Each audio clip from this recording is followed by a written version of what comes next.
ご覧いただきありがとうございます。私は今福井駅に来ています。今回の動画は越美北線九頭竜線に乗車し九頭竜湖まで行きたいと思います。九頭竜線の列車はハピライン福井の福井駅から出発しています。ホームにやってきました。ハピライン福井に移管される前の北陸本線時代の特急の乗車位置の表示がそのまま残っていました。九頭竜線の列車は福井駅のホームの一部を間借りする形でひっそりと発着しています。福井駅の2番線、こちらが九頭竜線の専用ホームとなっています。これから乗車する9時21分発九頭竜湖行きの列車は福井駅を出発する九頭竜線の1番列車です。2番列車はその後3時間以上空いており、福井駅を出発する下り列車は1日に8本と壊滅的に少ないです。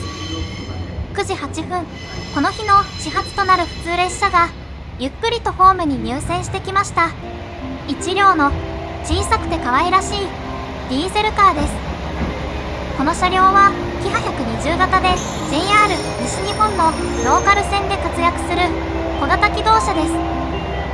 一乗谷ディスカバリープロジェクトのラッピング車両ですが、かなり地味なラッピングでした。九頭竜線にはド派手なラッピング車両がいくつか走っていますが、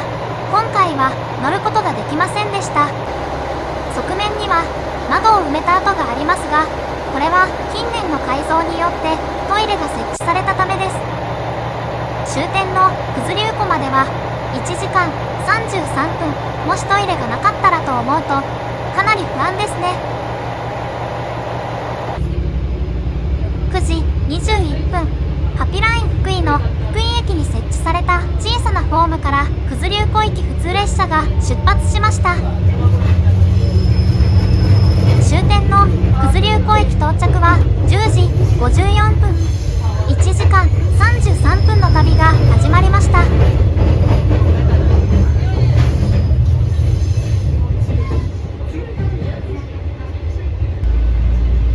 越美北線、愛称九頭竜線は福井駅の次の駅越前花南道駅と終点の九頭竜湖駅を結ぶ 52.5 キロのローカル線です。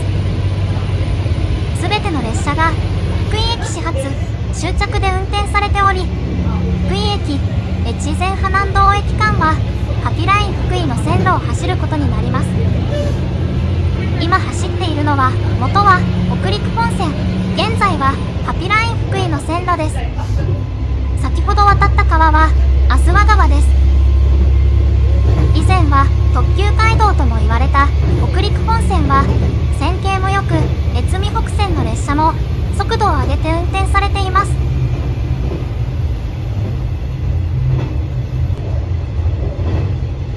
この区間、画面上では反対になりますが、列車の進行方向、左側にはハピライン福井の車庫、右側には JR 貨物の南福井駅が見えています。また、画面右に見えているのは北陸新幹線の高架です。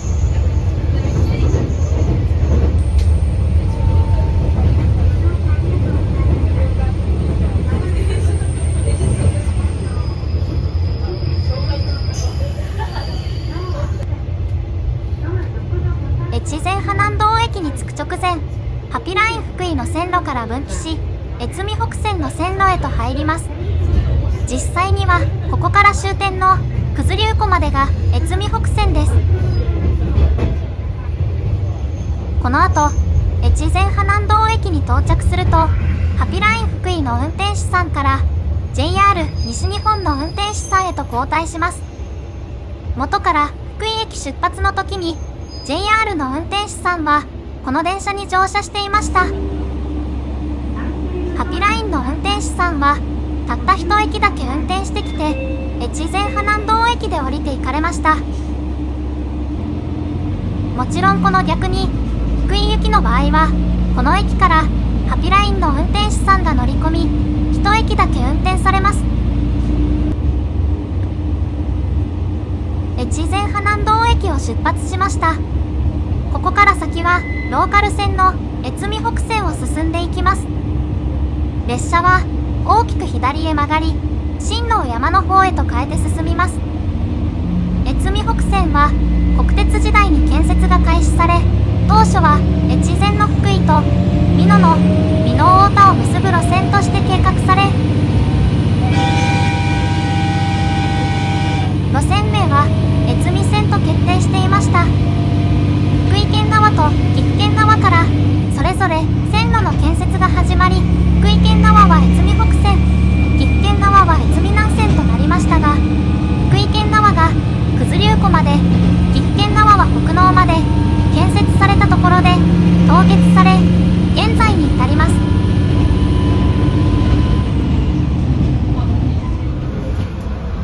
お手洗いです。九頭竜湖よりに1カ所設置されていました。改造で後から取り付けられたトイレでした。真冬なので便座が飛び上がるほど冷たかったです。広大な福井平野を1両のディーゼルカーが力強く進んでいきます。のんびりした雰囲気が最高に気持ちいいです。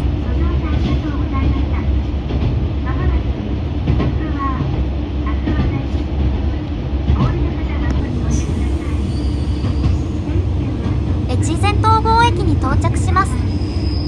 この駅はもともと行き違いの可能な駅でしたが、行き違い設備が撤去され、現在は汚染車両の留置線となっています。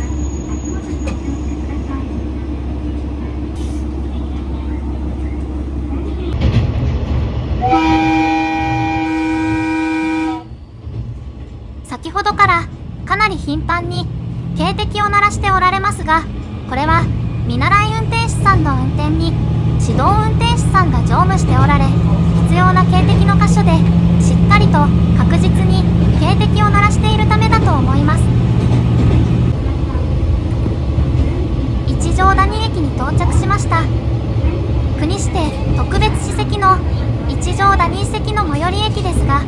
遺跡まではかなり距離があります。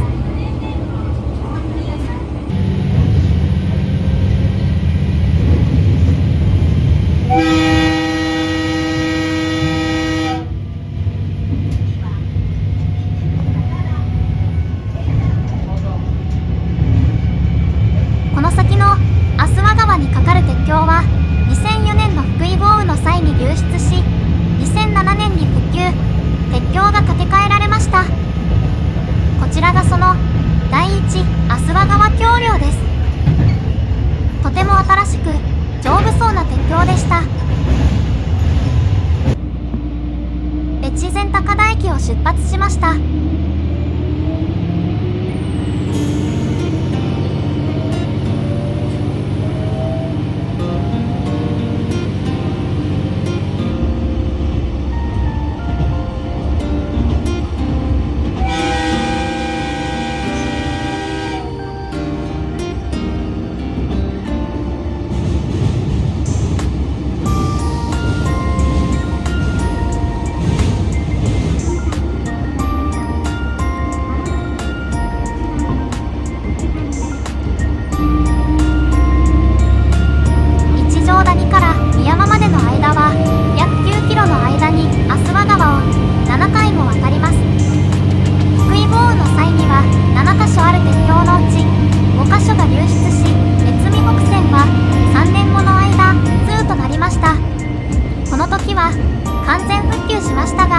今またこのような災害が起こると、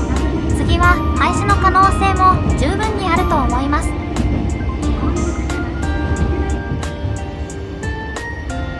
列車は小鷲小津駅を出発しました。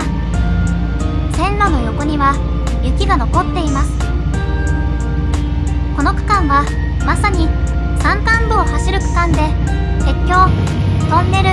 急カーブの連続する区間が続きます。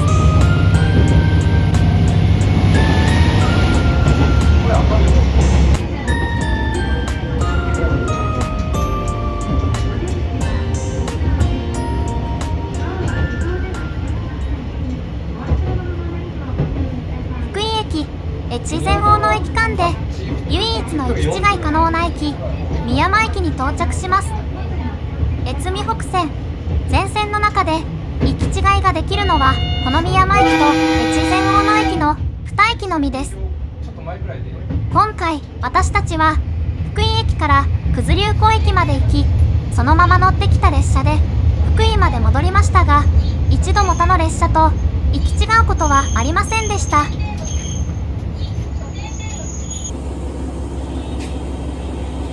宮山駅出発の際に少し変わったポイントを通過するのをご紹介します。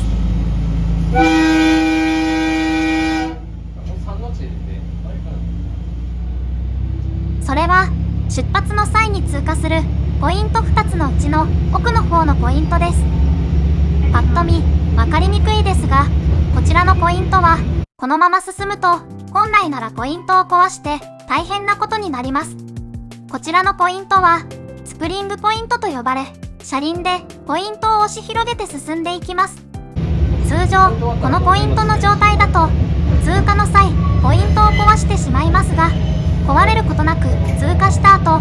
油圧の力で元の状態に戻ります。かなりレアなポイントとまではいきませんが、そこそこ珍しいポイントです。さらに先へ進み、ますます雪深くなりました。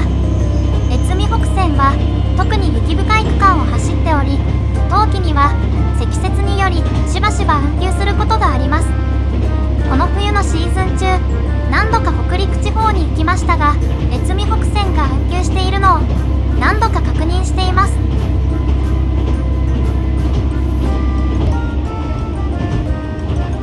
めちゃめちゃのどかで良い区間を走行しています。越美北線は JR 西日本でも有数の赤字ローカル線の区間です。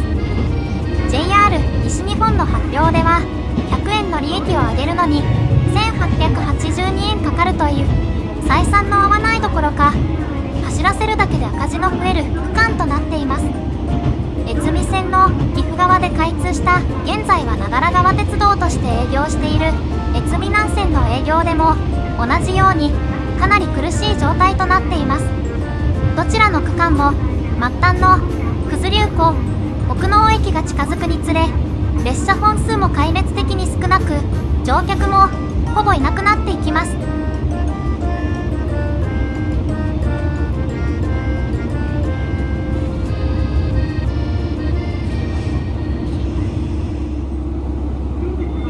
さすが豪雪地帯の駅です。ほぼ全ての駅にホーム除雪用の機械が置かれていました。こ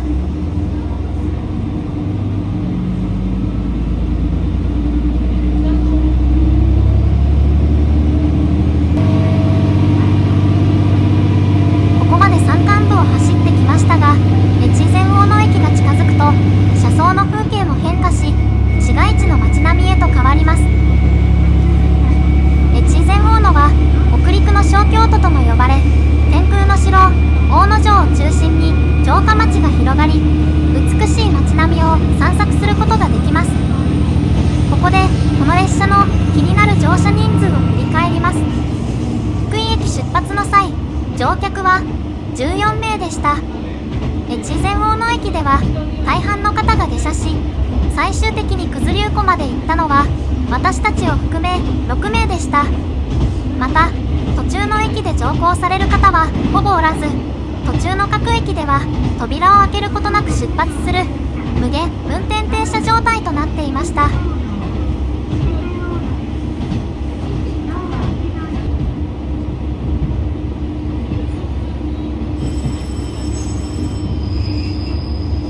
越前大野駅に到着しました。越前大野九頭竜湖間は全国でも珍しいスタッフ閉塞区間となっています。タブレットと呼ばれる通行手形を持った列車のみこの区間を運転することができ、決められた区間に一つの列車のみ運転するようにする仕組みです。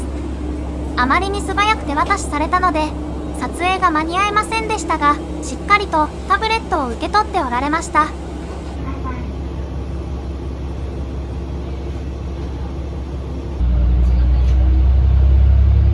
越越前大野駅を出発しました。ここから先は1日に4往復半の運転本数の区間です。半というのは九頭竜湖始発の上り列車になる列車が越前大野から九頭竜湖まで回送で運転されるためです。つまり福井始発のこの列車が九頭竜湖に到着するまでに1往復列車が運転されていることになります。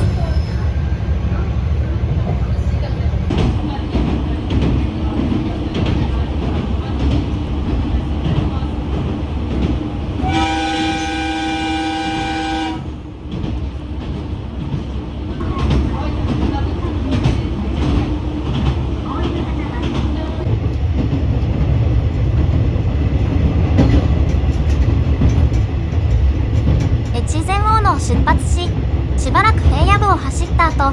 すぐに山間部へと入っていきます。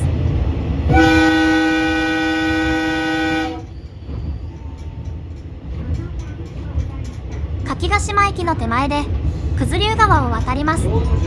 頭竜線という愛称がついていますが、九頭竜川を渡るのはこれが初めてです。この第一九頭竜川橋梁は元は東海道本線に架けられていた大井川橋梁を移設しています。ちなみにこちらの柿ヶ島駅は調べてみると2014年から2020年まで7年連続で乗車人員ゼロの駅です。そんな駅でも除雪装置がちゃんと配置されているのがすごいです。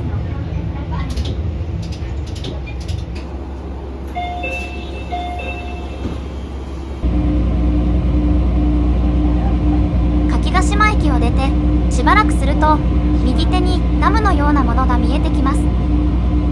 こちらは富田堰堤というそうで、主に土砂災害防止のために建設された高さの低い小さなダムのようなものです。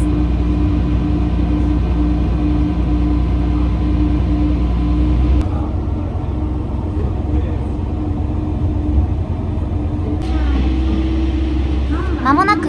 門原駅に到着します。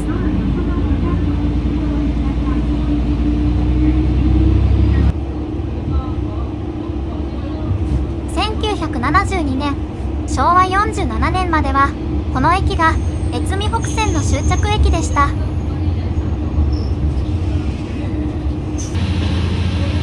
門原駅を出発すると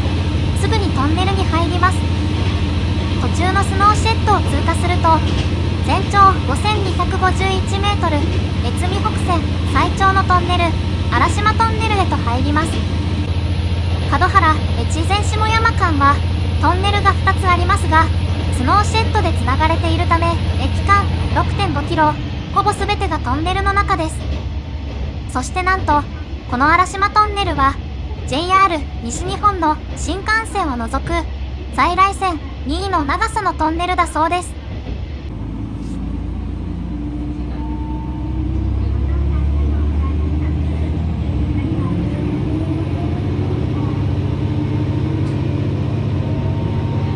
越前下山駅を出発しました。次は終点の九頭竜湖です。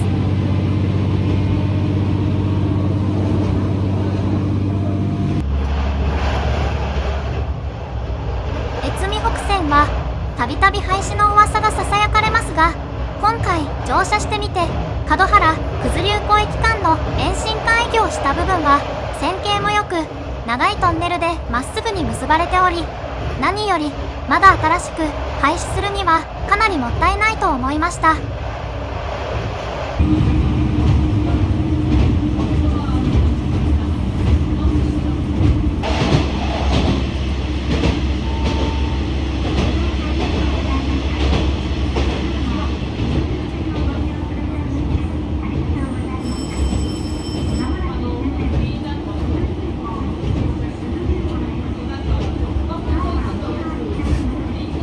まもなく終点の九頭竜湖駅に到着します。1時間33分の旅がまもなく終わります。到着前の車窓から見る九頭竜湖駅の街並みはローカル線の中間駅のような山に囲まれたのどかな街並みでした。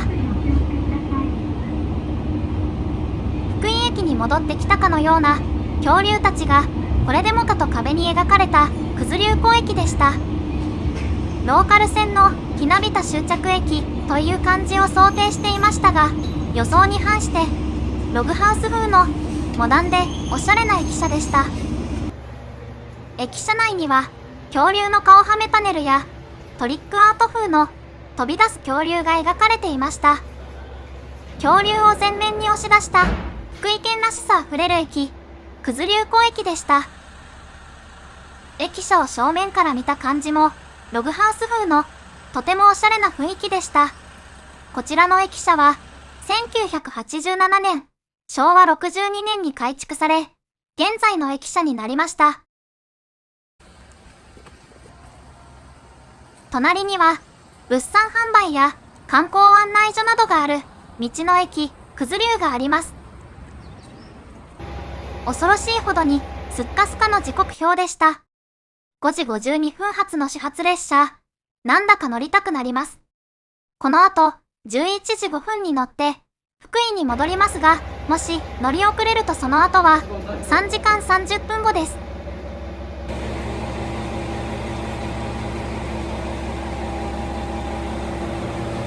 こちらはトリックアートではなく、本当に恐竜の顔が飛び出ています。折り返しまでの時間は約11分です。足早に駅構内を探検し、急いで列車に戻ります。この場所で一番近くの駅、北濃駅を経路検索してみると、福井駅、北陸新幹線、東海道本線、長良川鉄道経由で6時間32分となりました。ちなみに車に設定すると43分で到着します。徒歩に設定すると8時間50分。なんと長良川鉄道経由よりもはるかに時間がかかってしまいます。自転車だと3時間20分。多分恐ろしいほど過酷だと思いますが、線路はここでぷっつりと終わっていますが、本来なら約20キロこの先へ伸びて岐阜県へとつながる予定でした。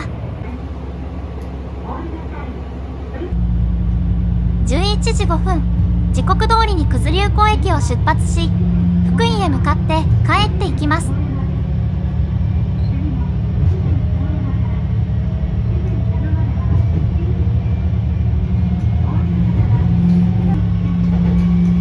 往復して思いましたが、ほとんどの方が観光で訪れた人たちしか乗っておらず、地元の人はこの時間はほぼ利用していないと思われます。1日に7往復程度なので、利用したくても利用できないのが実情だと思います。紅葉や新緑、そして一乗谷や越前大野など風光明媚な場所が多数あるので、今話題の観光列車などを運転させるのも良いかもしれません。九頭竜湖駅を出発した時点で乗車している人は3人でした。まさに赤字路線を象徴するような車内の空間でした。ただし越前大野以降、各駅で少しずつ乗車があり、福井に着く頃にはかなり混雑していました。ほんの少しですが安心しました。列車は福井に向けてまだ出発したばかりですが、動画はここで終了します。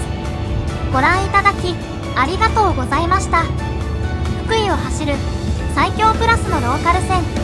越美北線、愛称九頭竜線に乗車してきました。九頭竜線ご利用の際の参考になりましたら嬉しいです。今後も鉄道、旅行、ホテルの動画を投稿していきますので、高評価、チャンネル登録、ぜひよろしくお願いします。コメントもいただけるととても嬉しいです。それでは皆さん、また次の動画でお会いしましょう。